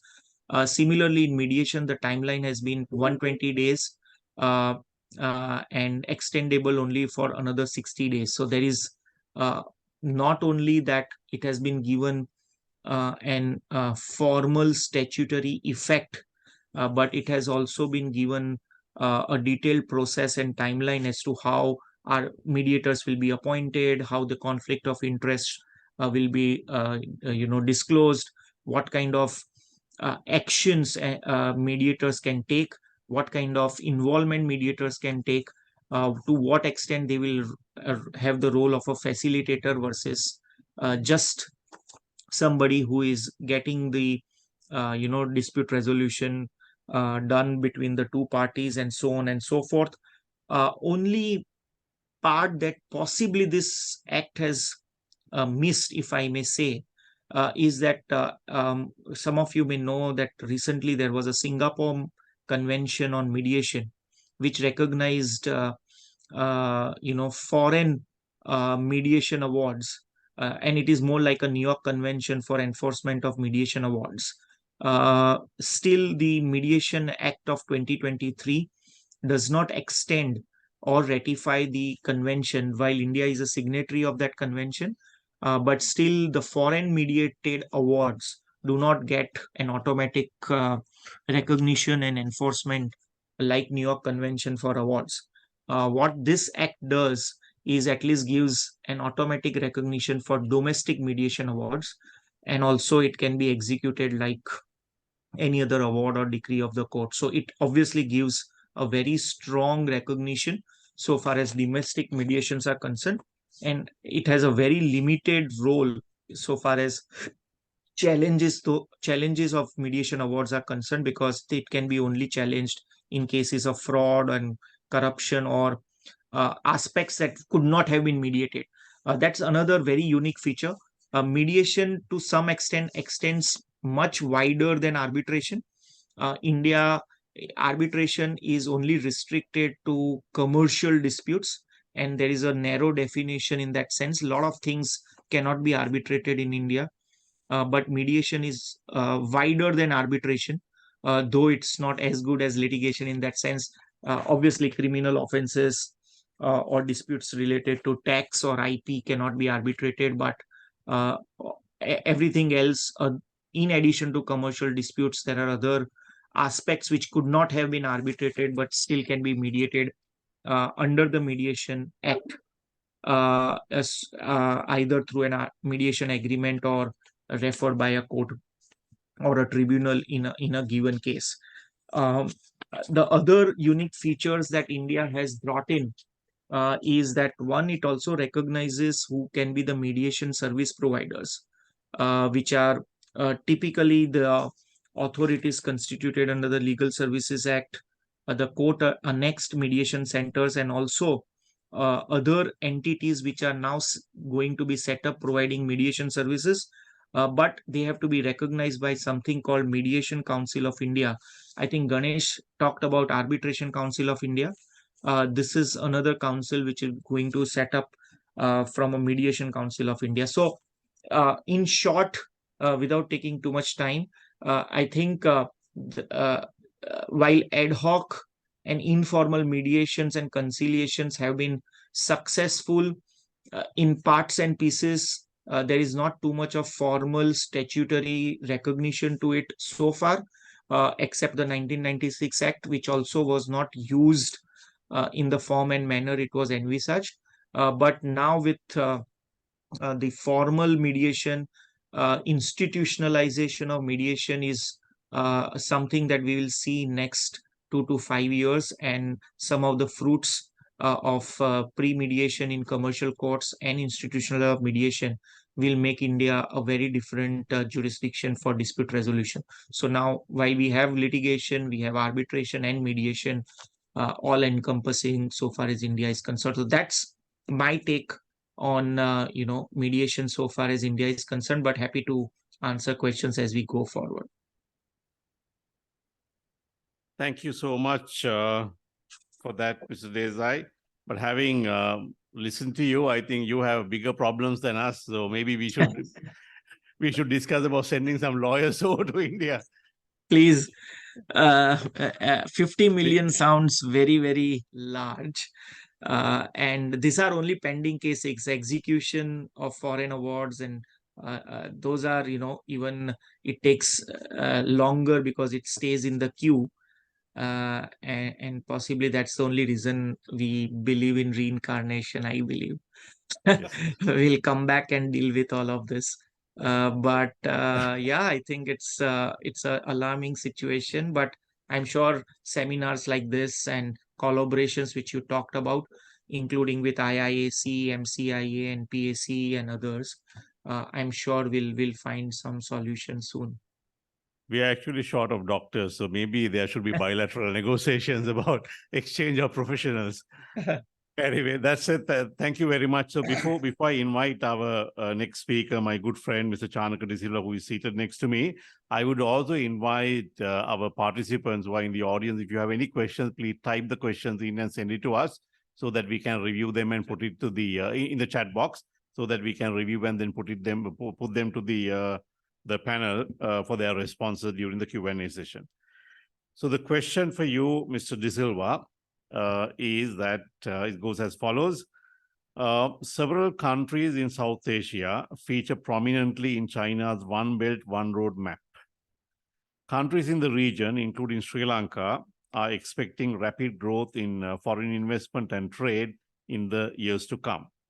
In your view, what initiatives should Sri Lanka take to develop an effective and efficient hub for international arbitration and mediation, mostly to deal with disputes that may arise in connection with the trade and investment that I spoke about.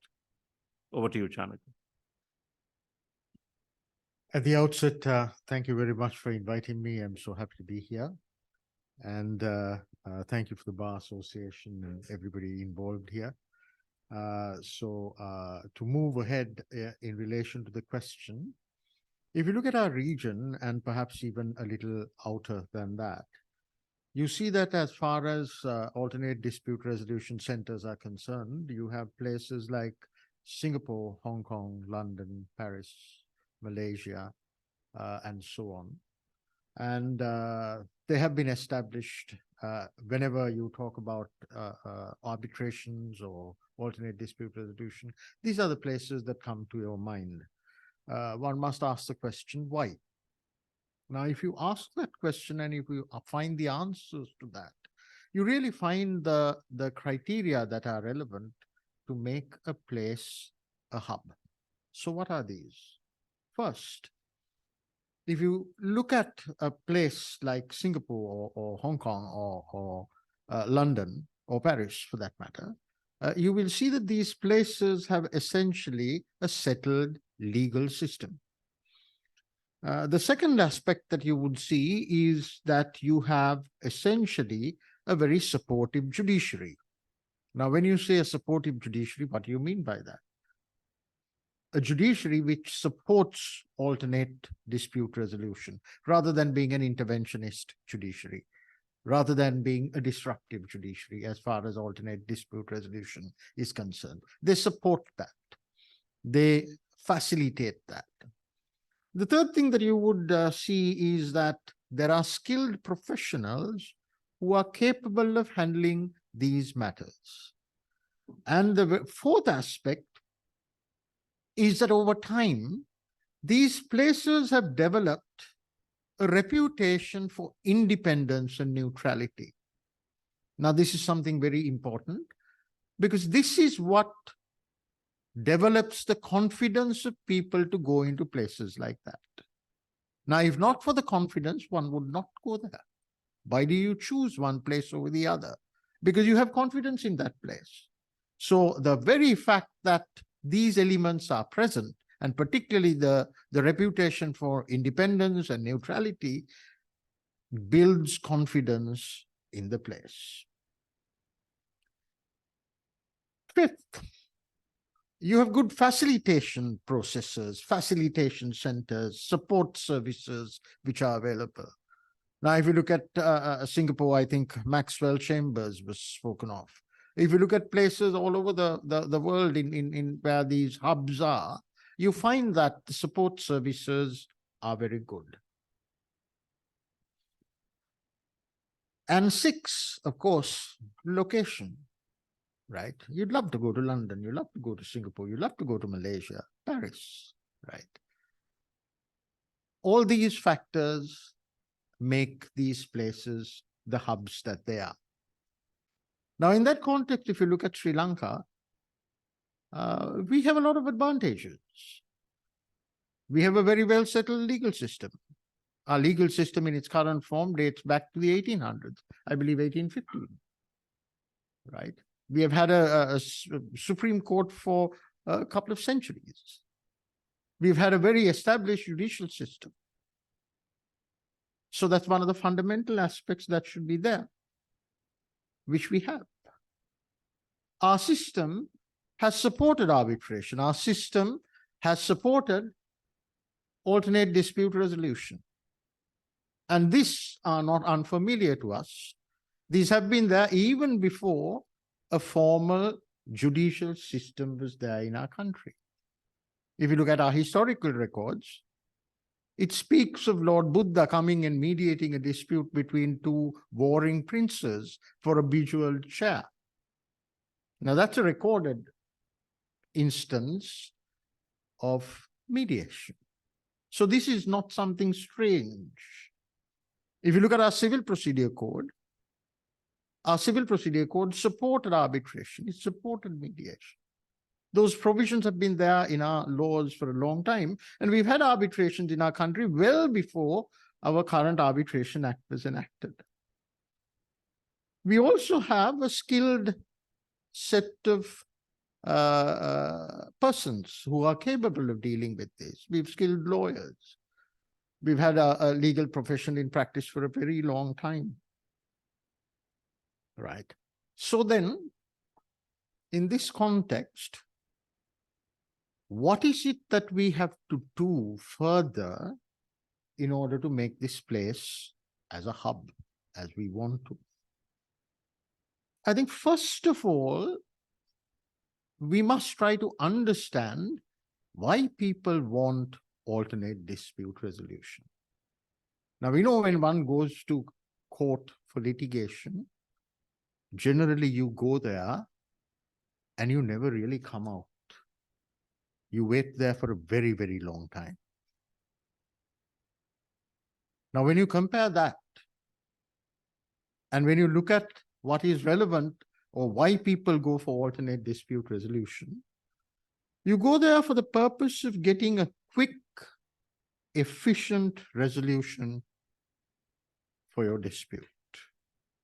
Not just a resolution of any sort, but a resolution on a contractual or a legal basis. Now, if we do understand that, the objective of going for alternate dispute resolution, that I think becomes the basis of understanding and setting up the structures that are necessary to make the place a hub. The second that is required is basically the efficiency of our arbitration centers. We have 3. They function quite well, but I'm sure every one of them will admit that they can function better, they can function more efficiently, and I think we need to bring that efficiency into the system. We can always improve our systems, and we need to improve our systems if we are to provide an international standard service. We need to bring our centers up to an international standard. And I think in relation to that, our centers have done, how shall I say, made great strides. If you look at all these centers, all the 3 centers which are there, even very recently, each of them went through their amendments of rules in order to bring them up to standard. And those are welcome changes. Those are necessary changes. We need to be dynamic. We need to be forward-thinking. We need to be attuned to the world and bring these standards to the world standard. Next, I think we need to be looking at our support services. Now, this is something which is extremely important if you're going to do an efficient arbitration or an efficient mediation. The efficiency of the process of arbitration or mediation, particularly arbitration, depends on the efficiency of the support services. The stenographers that are required, the transcripts that are necessary. Nowadays, you really don't need stenographers. You have automated processes, right?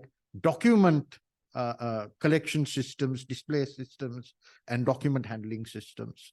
These all improve the efficiency of the system. And that is one aspect that we need to pay attention to and bring up to standard if we are to become, and if we are to provide a world-class service or a service of international standard. Now, what is the next one? I told you that our lawyers are very skilled, undoubtedly. They are perhaps match the best one-to-one. But we also must familiarize ourselves with the international standards, the international best practices in alternate dispute resolution. We can't reenact another court process in an arbitration.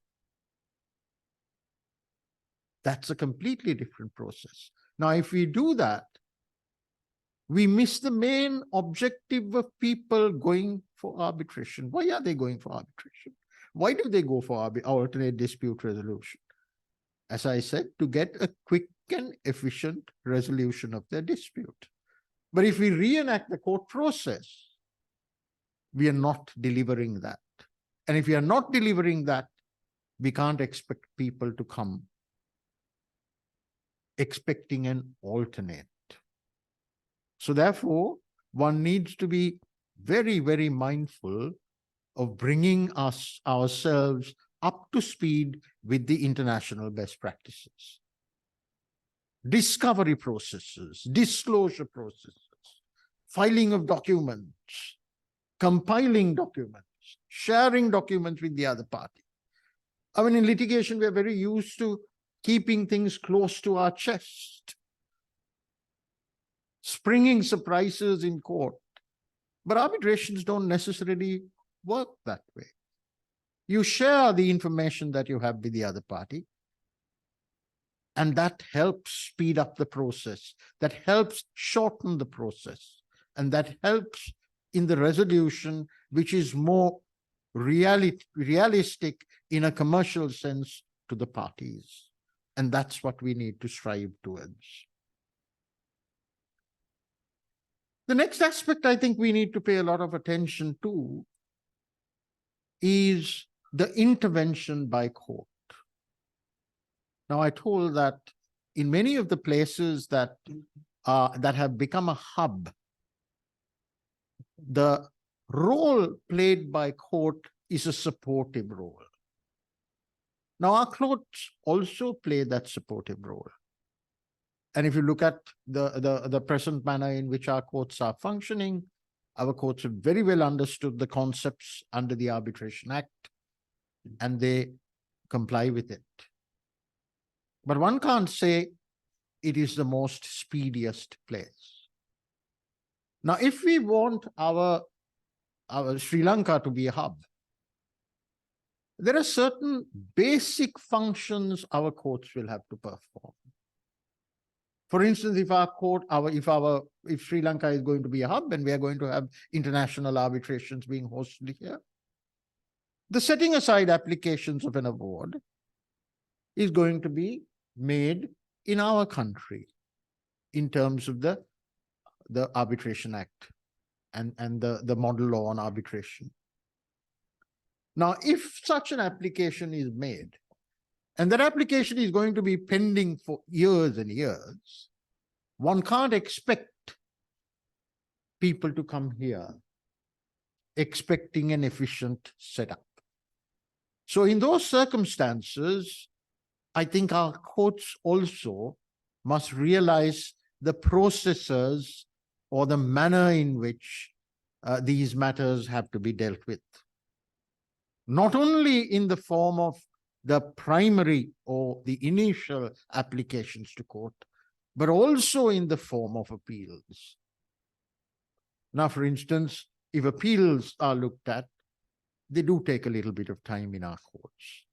But in relation to alternate dispute resolution processes, I think we need to realize that our courts need to adopt the situation such that we are able to deliver the results fast.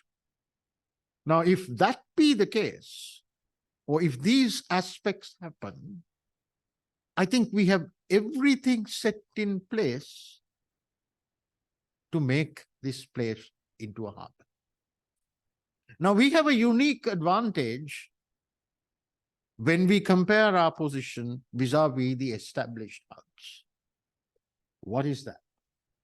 If you go to any of the established hubs, they are rather expensive. None of these places are cheap. It's not cheap to go there. It's not cheap to do an arbitration in these places. They are very, very expensive. Now, if you look at that and compare our position, I think we can deliver results at a much lower end, a much more economical manner. Now, if we can deliver a service identical to or similar to or coming close to what they give, I think our competitive advantage will be that much greater. Now, the advantages of that is not only to the arbitration centers and so on, but it is also to the profession at large, the country at large. Because when you have centers of this nature, they move the economy. They bring people from outside. The processes move forward. So I think these are the elements that we need to keep in mind if we are going forward or looking forward to be an arbitration hub or an ADR hub in this region. Thank you. Thank you very much, Chanaka. So that brings us now to the Q&A session. There's still time, about 10 minutes left. If anybody is interested in posting any questions, please do that. We have one question already that has come. If I may read the question out.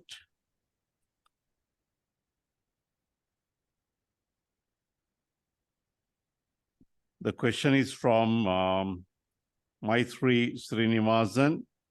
The question is, what would be the main reason for Indians preferring ad hoc arbitration over institutional arbitration? So maybe one of our friends from India, if you can respond to that, that would be great. Can I? Yeah, Please go ahead. Yeah, so since I spoke about institutional arbitration, I thought I can jump in and give this view to the person who put this question. I think, Maitreyi, I think the main reason for this, people choosing ad hoc over institutional arbitration is familiarity. Number one is familiarity. They've always been doing ad hoc arbitration for more than 100 years now, so they are more familiar with this type of dispute resolution. Second is the lack of credible arbitral institutions that have been in India, hitherto. Now, of course, I've spoken about Indian Council of Arbitration and Nani Palkiwala Center, the Mumbai Center, which is come up recently, and then there's a new institution in Hyderabad. Now it's also India International Arbitration Center, which has just come up. It's not even, it's just a few months old. So these new institutions have come up. And I think lack of institutions is why for many of the international arbitrations, we have gone out to Singapore, for instance. But that will still happen even if we have very good institutions here. If there's a foreign party and an Indian party, they would want a neutral third seat. Then the choice is either Singapore or London or Paris, or any other, New York, depending upon where this international party is from. So institutional arbitration is there. Indian parties are choosing institutional arbitration, but predominantly it's ad hoc because of familiarity. The second aspect is we need to create an awareness among the stakeholders. And I think the main, if I may use the sector or the lawyers are the persons who draft the contracts, the corporate lawyers. When they draft contracts, they need to put in dispute resolution clauses where they should not just copy the old precedent and have ad hoc arbitration in Delhi or Mumbai or Chennai. Now in our firm, for example, I'm a partner with Dua Associates, and there is a strict instruction to our corporate department that when they have a M&A deal or anything, they come up to us, to the litigation and arbitration lawyers, and check with us if this clause works. I mean, is it good? Should we choose this institution or that? But in India, as of now, even our corporate lawyers are quite hesitant to recommend an institution which is based in India. That is because of the point Gary made, that we have not established to the market that these institutions have a fantastic state-of-the-art secretariat who will manage your case. It's important for them to appoint the right arbitrator. It is important for them to manage the financial aspects effectively, like these other institutions that parties are comfortable with. Once that awareness is created, all these institutions have excellent secretariat, be it the MCIA, or the Hyderabad Center, or the IIAC, which is very new. They've got excellent secretariat services. They've got very good staff, but this message has to go to the users.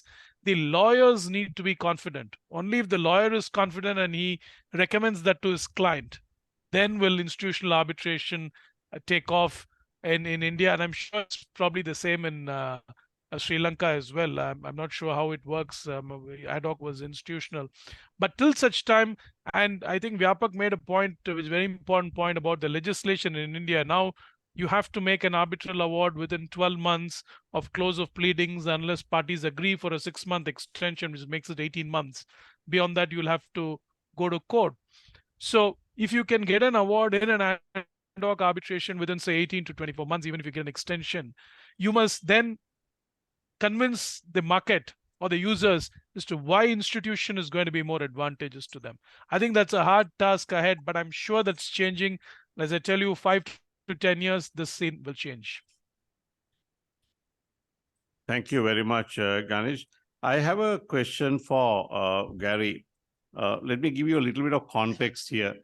See, especially in smaller jurisdictions like Sri Lanka sometimes, and when you focus on domestic arbitrations, one of the problems that we have is sometimes there are inherent delays in the system. Delays with regard to hearing, delays with regard to awards, and so on. And also because the jurisdiction itself is smaller and everybody knows each other, sometimes it's unpleasant even to perhaps lodge a complaint against the delay. And so the matters go on like that, and eventually the people who suffer will be the parties to the arbitration. Now, that said, even in institutional arbitration, sometimes there are delays. I mean, I myself was involved in an arbitration as counsel where there were like 5 extensions given for the award, and eventually the award came 1.5 years later. So my question to you, Gary, is in situations like that, do institutions take them very seriously, and do they deal with the arbitrators in situations like that? That's the first question. And the second question is the parties to the arbitration who are affected by this. For example, if they were expecting a monetary award and the award comes 1.5 years later, and there is a loss incurred there in the form of interest and so on. So what are the options available to the parties to arbitration in that situation? Thanks. Those are great questions. And listening to the discussion about ad hoc arbitration in India and the historic preference for that is fascinating from an international perspective, because I think India is a little, I don't want to say unique, but distinctive perhaps in its affection for ad hoc arbitration. I think if you were to poll international arbitration or deal lawyers for that matter around the world, there would be an overwhelming preference for institutional as compared to ad hoc arbitration. I think in most jurisdictions, the institution's role in selecting the arbitral tribunal, as opposed to having a national court do it in the event the parties can't agree, the institution's role in considering challenges to the arbitral tribunal as opposed to having to go to a national court, the institution's role in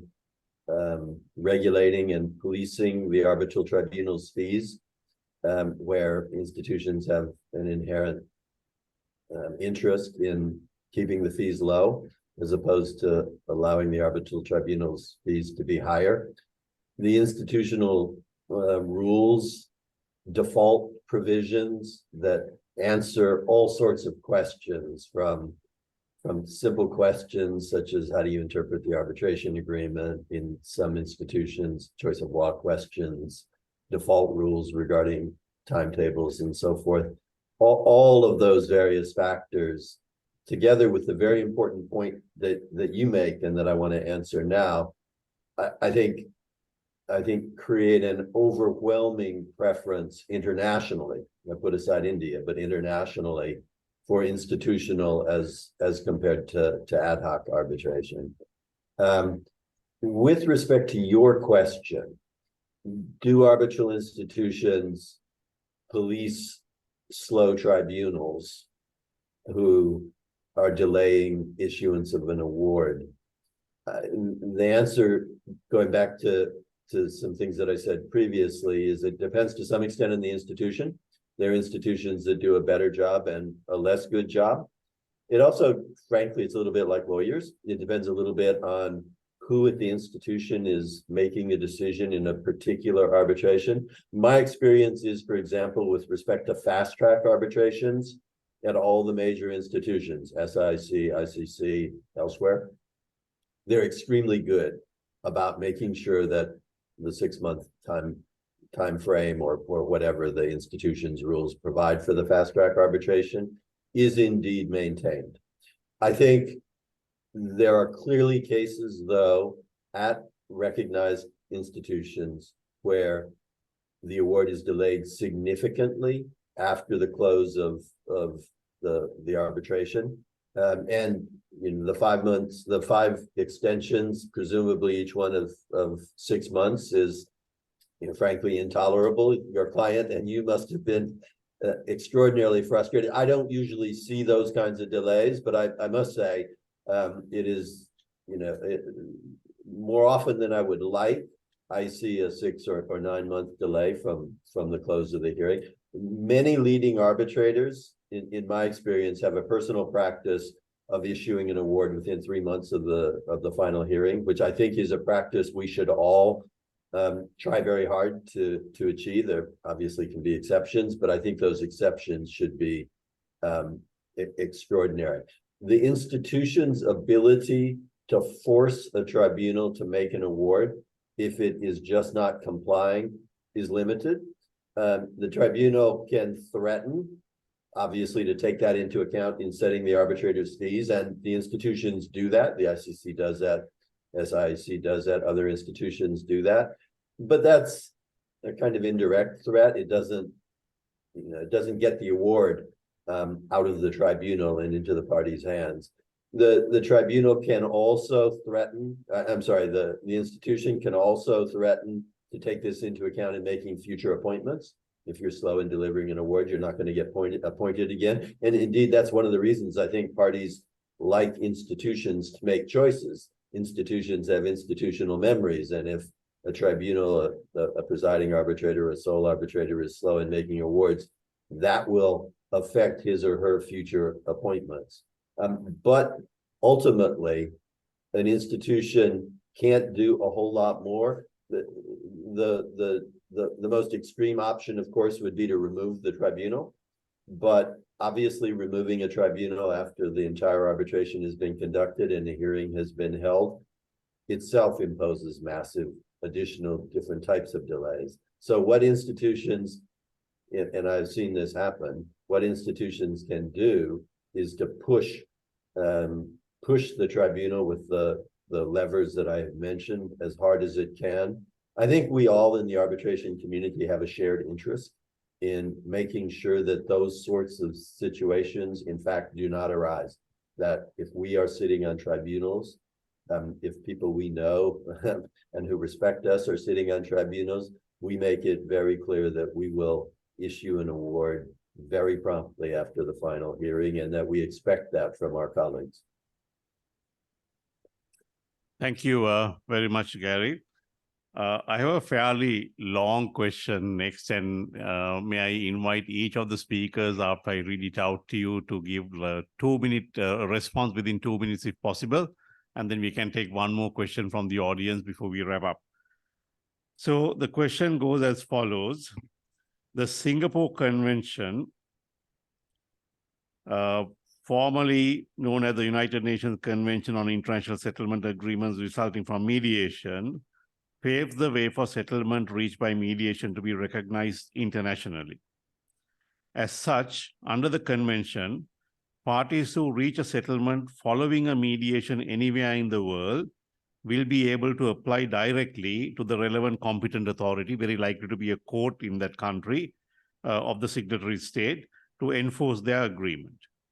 Now, while this is a good thing, the absence of uniform standards of practice, which allows the manner in which mediators are appointed and mediations are conducted, and also enabling the signatory countries to enforce settlement agreements in accordance with their own local rules, are seen as certain concerns and weaknesses.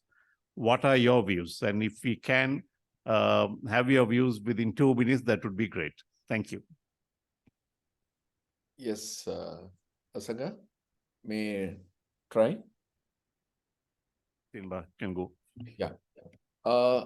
Regarding these enforcement of or the enforcing the settlement agreement through the local rules, In my opinion, it will create a lot of uncertainty, as well as it is creating a lot of hindrance.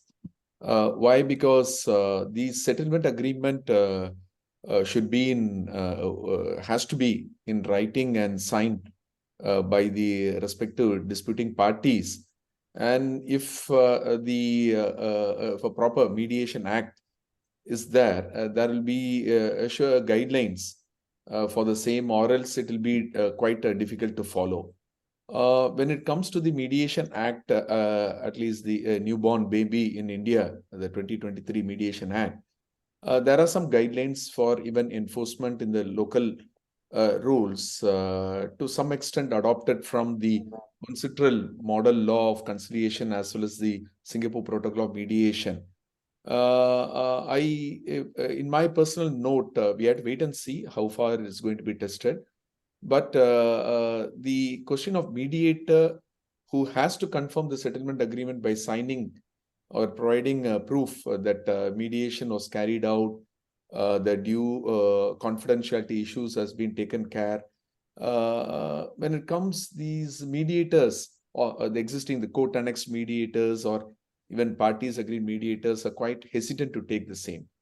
The convention doesn't state the specified qualifications for the mediator.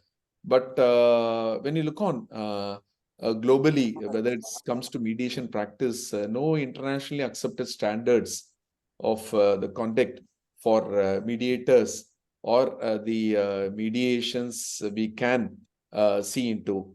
And I personally think regulating mediation under the local law is going to be biggest challenged in the international scenario. These are my few initial comments. Thank you. Thank you, Inba. May I now invite Vyapak, if you can comment on that?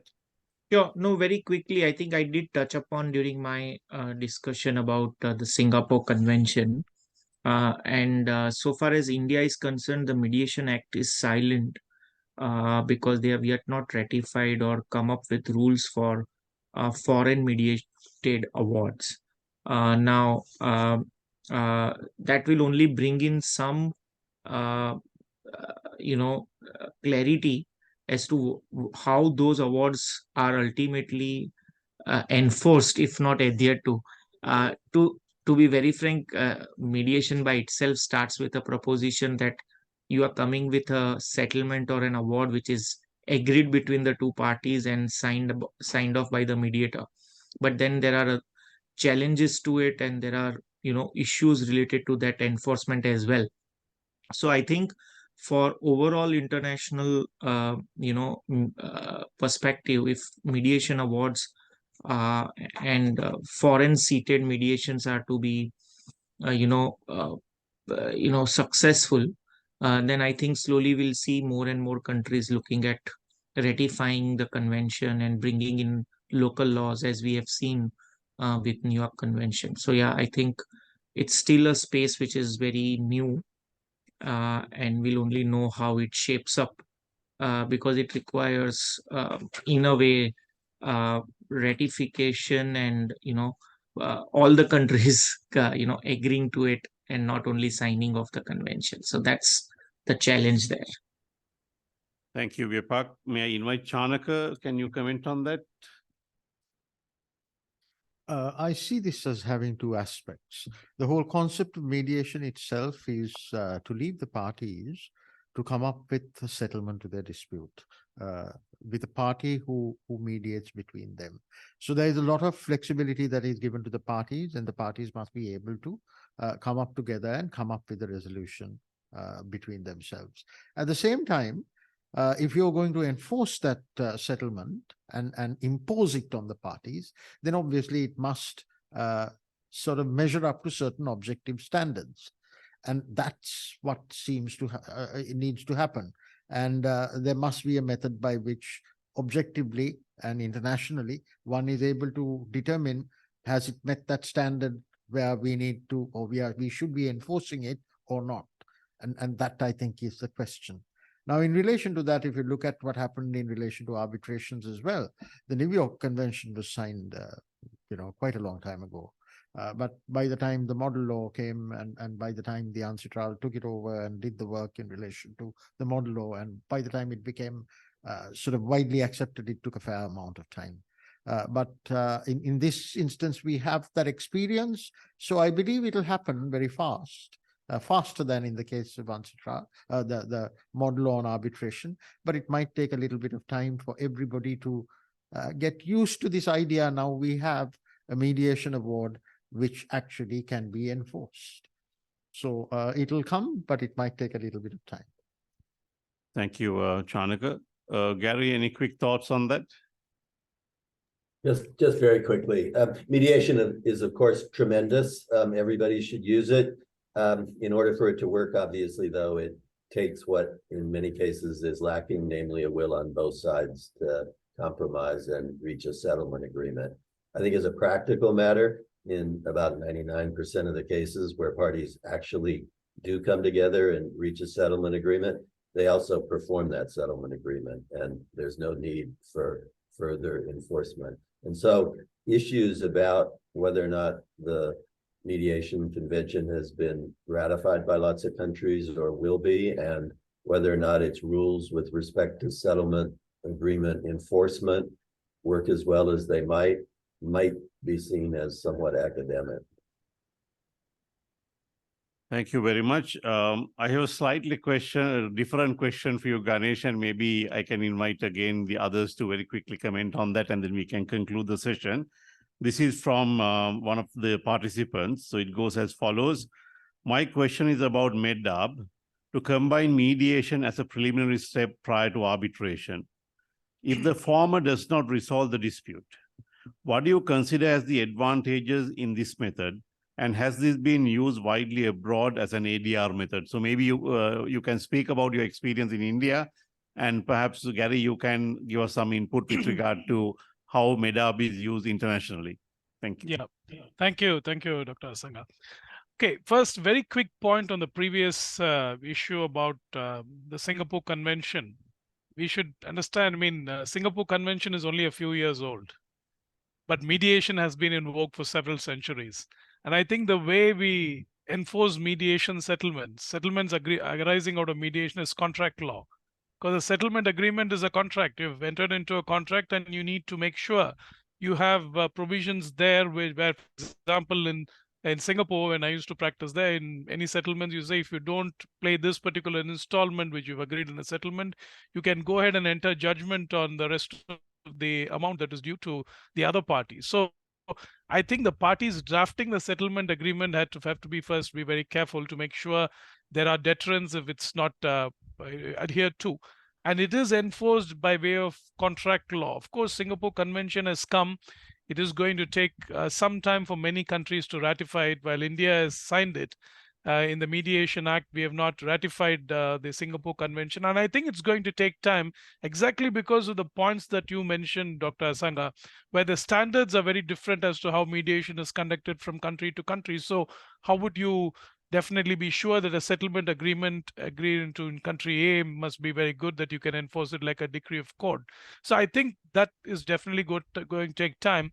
And if we compare that with the New York Convention, we should not forget that the New York Convention is 1958. There was a convention prior to that called the Geneva Convention in the 1920s for enforcement of foreign arbitral awards.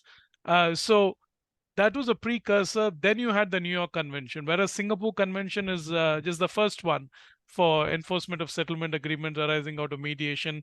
And I'm sure if these standards are settled through organizations, international organizations, that'll be a fantastic step. Coming to the question raised by Ajita, which you just read out in terms of MEDAB. I think the best example for MEDAB is, I mean, in most contracts, commercial contracts, they do have multi-tiered dispute resolution clause where they try and go for a negotiation or then mediation and then arbitration or litigation. So if it's mediation and arbitration, definitely it's a great thing. You go for your mediation. If it fails, then you have arbitration. That's very common and definitely in India to have that. But hitherto it was not very structured. Now you have institutions for mediation, so it's very good. For example, in SAARC, you have the SIAC, and then you have an institution for mediation, the Singapore International Mediation Center. they came up something unique called the SIAC-SIMC protocol, where an arbitration is commenced under the Singapore International Arbitration Center rules. And if parties agree and the arbitrator is already there, then you stay the arbitration, you take the dispute to the SIMC, which is Singapore International Mediation Center, try to mediate it. If the mediation succeeds, take that settlement agreement to the arbitrator back to SIAC and get a consent award in terms of the settlement agreement. And if it fails, you continue with the arbitration. This is probably a perfect example of what a MEDAB scenario can be.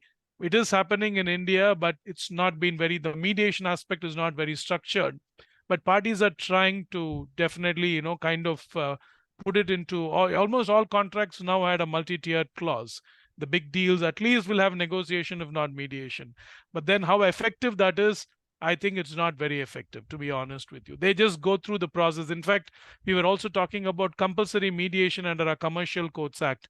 But there's a lacuna there. The Act says you have to go for mediation in a commercial suit unless you need an urgent interim order. So all of us will say, okay, go and get an interim application filed for an order. Let's not waste time on this mediation, which is very unfortunate. I think a lot of blame should be on us lawyers as well. We need to take onus and be responsible. We are officers of court. We need to make sure this is followed. So I think if that is done in a proper way, I think MEDAB is a fantastic way, to have a dispute settlement mechanism in your contracts. Over to Gary. Sorry. You are on mute. Sorry. Extremely briefly. In my experience, parties very frequently, sometimes at the suggestion or encouragement of the arbitral tribunal, will mediate disputes in the course of an arbitration. In some institutions, as we've just heard from Ganesh, the institution has formalized procedures that allow parties to do that or encourage parties to do that. Obviously, arbitration agreements often can be multi-tier with either negotiation or conciliation, mediation as requirements before arbitration. I would urge some caution in including those sorts of provisions, or at least in how one drafts them, so as not to plant the seeds for future jurisdictional disputes. The failure to fully comply with the mediation obligation is usually treated as an issue of admissibility, not jurisdiction, but it can nonetheless lead to unfortunate delays and indeed challenges to awards. Well, gentlemen, thank you very much. And may I now invite Mr. Manjuka Fernandopulle, who is the Deputy Chair of the Overseas Relations Committee, to speak a few words. Over to you, Manjuka. Thank you very much. Thank you very much, Dr. Gunawansa. It is a pleasure to listen to Professor Gary Bourne, who I first heard of many years in Notre Dame, because I think Professor Roger Alfred, who taught me, had all debated whether you should use your book or Martin's, Juan Hunter Martin, and then it was a pleasure to listen to you. So after having read some of your articles also many years ago. And I would like to thank Mr. Vijayapan for enlightening us on India's experience, and it's good to take on board and see how we can make Sri Lanka also a part of the regional network of arbitration centers. And Mr. Ganesh Chandru, who was and Vyapak Desai, and of course Mr. Chanaka de Silva. Thank you very much for taking the evening and enlightening us on the development in arbitration, and how we can improve and make our efficient place, maybe arbitration more efficient in the current world. I mean, Sri Lanka is looking forward to be a service center for the region. A region that is looking forward to is expected to grow, and Sri Lanka is looking, and arbitration and legal services will be important aspect of that. And I think what you enlighten us and to shed light on will help us to improve and be part of that sort of growth and reform journey. I would like to thank Chanaka for organizing this, and Dr. Gunawansa for putting the questions and doing everything. And I thank my colleagues at the also in the committee for taking the efforts, and of course the participants for enlightening for contributing for the contribution. And also I would like to thank Mr. Asanga Gunawansa's juniors, Christine, Christine and Elun Jayasingat for helping us. And thank you very much for everybody. Thank you. Thank you. Thanks a lot. Thank you. Thank you very much, everyone. Have a very good evening. Hopefully, we will be able to meet again on a forum like this. So I'll be troubling you perhaps in the new year. Yeah. Thank you. Thank you, speakers. And we hope we can have it in person in your beautiful center, sir. Please. Me in particular. Thank you. Thank you, Doctor. Thank you. Thank you. Good evening. Bye.